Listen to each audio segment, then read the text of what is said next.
मैं अंशुमान पांडे आप सभी लोगों के लिए लेकर के आया हूं क्लास 10th की सूरदास जीवन परिचय। हिंदी में जो पढ़ाया जाता है और बहुत ही अच्छा जो है ये जीवनी परिचय है सूरदास जी का, और बार बार बोर्ड एग्ज़ाम में पूछा जाता है।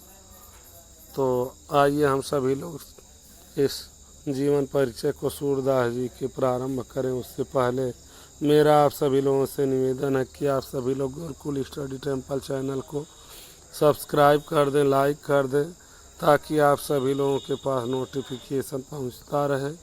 आप सभी लोग जैसा कि फिगर में देख रहे हैं सूरदास जी यहाँ बैठे हुए हैं, उनका नाम भी लिखा हुआ है। आज हम सभी लोग उनके जीवन परिचय के बारे में पढ़ेंगे और उसको बहुत ही अच्छी प्रकार से आपकी तैयारी कराई जाएगी। यहाँ देखिए क्वेश्चन दिया हुआ सूरदास का जीवन परिचय देते हुए उनकी रचनाओं पर प्रकाश डालिए।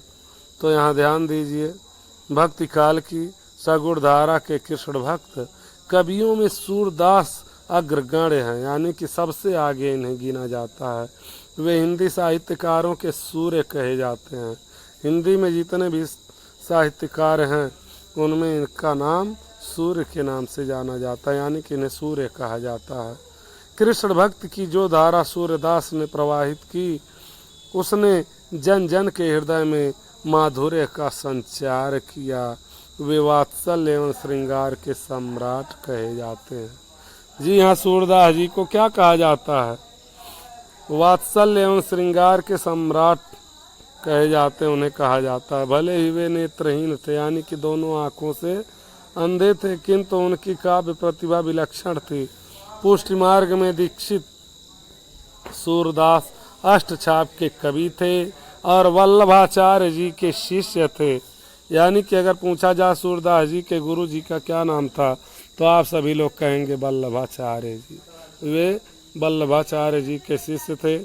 कृष्ण को जन जन के हृदय में प्रतिष्ठित करने का श्रेय सूरदास को ही दिया जाता है। आज प्रत्येक एक बच्चा, बूढ़ा, जवान, स्त्री, पुरुष सभी लोग भगवान श्री कृष्ण की पूजा आराधना करते हैं। सभी लोगों को कृष्ण के बारे में बताने वाले हमारे सूरदास जी ही हैं। वे ब्रजभाषा के सर्वश्रेष्ठ कवि माने जाते हैं।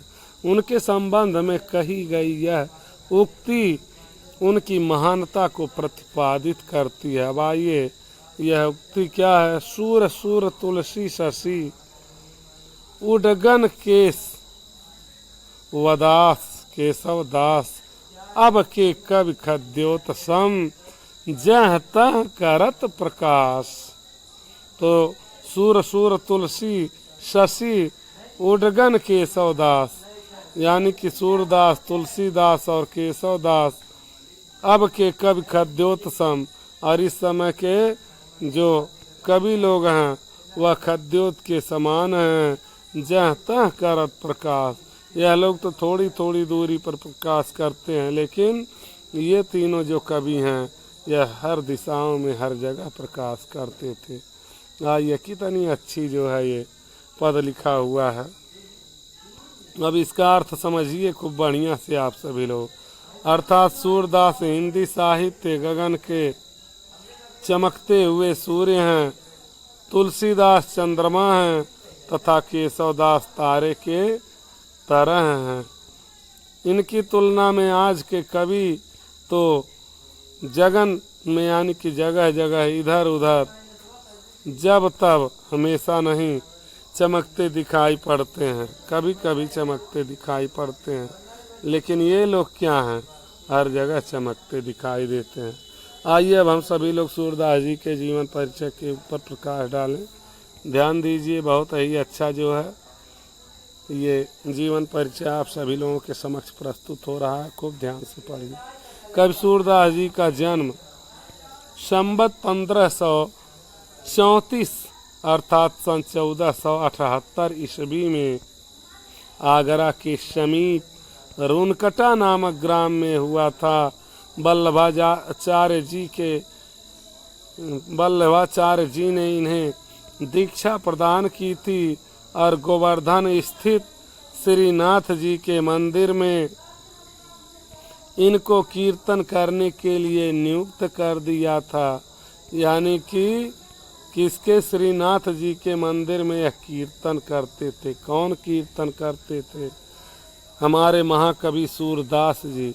सूर नित्य नया पद बनाकर और एक तारे पर गाकर भगवान की क्या करते थे? स्तुति करते थे। सूरदास मथुरा के गौ घाट पर रहते थे। तो यहाँ ये भी बता दिया गया कि उनका निवास स्थान कहाँ था?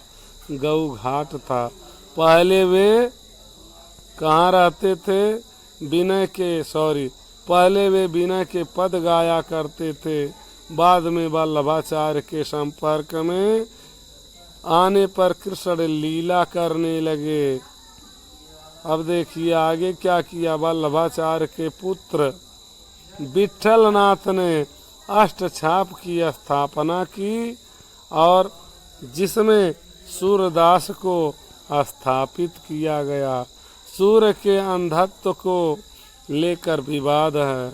कुछ विद्वान इन्हें जन्मांध यानी जन्म से अंधे मानते हैं और कुछ लोग इन्हें कहते हैं कि सूरदास ने श्री कृष्ण की लीलाओं का जो सूक्ष्म अंकन किया है और रंग रंग की जो कल्पनाएं की हैं उसके आधार पर उनका जन्मांध होना असंभव सा प्रतीत होता है।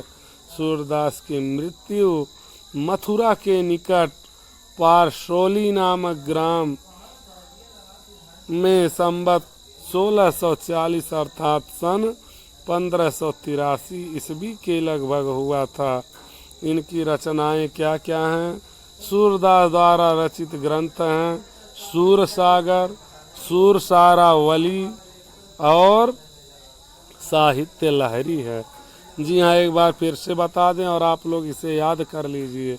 बहुत ही महत्वपूर्ण रचनाएं सूरसागर, सूरसारावली और साहित्य लहरी है। इनकी ये 3 बहुत बड़ी बड़ी रचनाएं हैं। सूरसागर के बारे में भी कुछ दिया गया है, ध्यान दीजिए।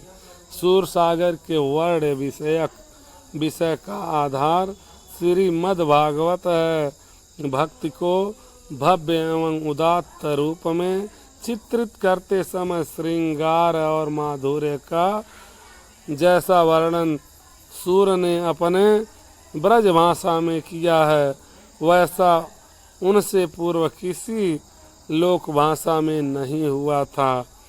सूरसागर का सर्वाधिक मर्म स्पर्शी अंश भ्रमर गीत, जिसमें गोपियों की वाक्पटुता अत्यंत मनोहारिणी है।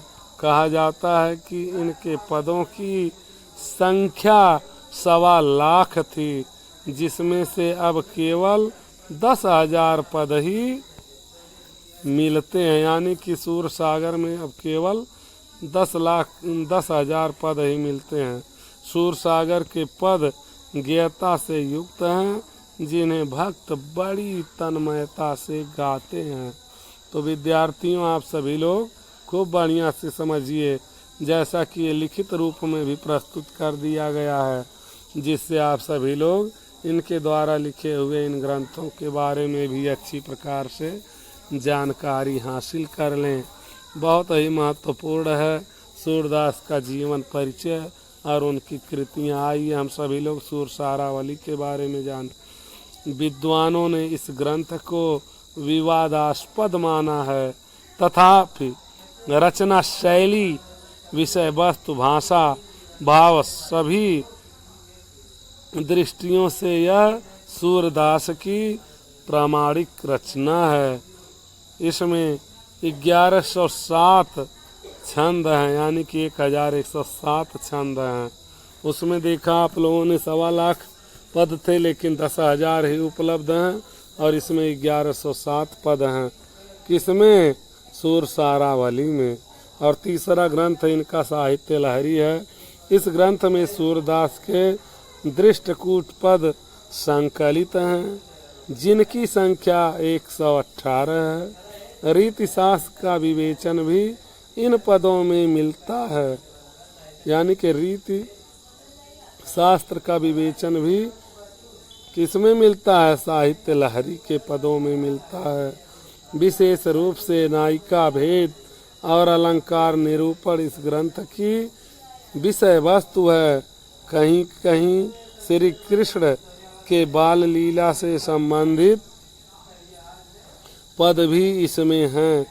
कहीं कहीं साहित्य लहरी में क्या है, श्री कृष्ण की बाल लीला के पद भी हैं। महाभारत के कुछ प्रसंग भी साहित्य लहरी में वर्णित हैं। आइए अब हम सभी लोग निष्कर्ष पर चलते हैं। सूर्य की विषय वस्तु में मौलिकता है, शैली में कलात्मकता एवं प्रौढ़ता है। उनके जैसा साफ ब्रजभाषा का प्रयोग बाद में भी हिंदी का कोई कवि नहीं कर सका। अतः वे ब्रजभाषा के सर्वश्रेष्ठ कवि हैं। कवि कहे जा सकते हैं। राधा कृष्ण के प्रेम का, कृष्ण की बाल लीलाओं का तथा गोपियों की ध्यान दीजिए, 1 मिनट, आप सभी लोग कहीं मत जाइएगा। यहाँ पे दिया हुआ है कृष्ण के प्रेम का, कृष्ण की बाल लीला का तथा गोपियों के विरह वेदना का हृदय स्पर्शी एवं मार्मिक चित्रण करने में सूरदास को पूर्ण सफलता प्राप्त हुई है। तो यहीं पर आप सभी लोगों को सूरदास जी का जीवन परिचय और उनकी कृतियों के बारे में जो कुछ भी बताया गया समाप्त किया जाता है। आप सभी लोग वीडियो को 2-3 बार देखें, अच्छी प्रकार से समझें, ताकि आप सभी लोगों को समझने में किसी भी प्रकार की बाधा उत्पन्न न हो। तो इसी के साथ वीडियो को समाप्त कर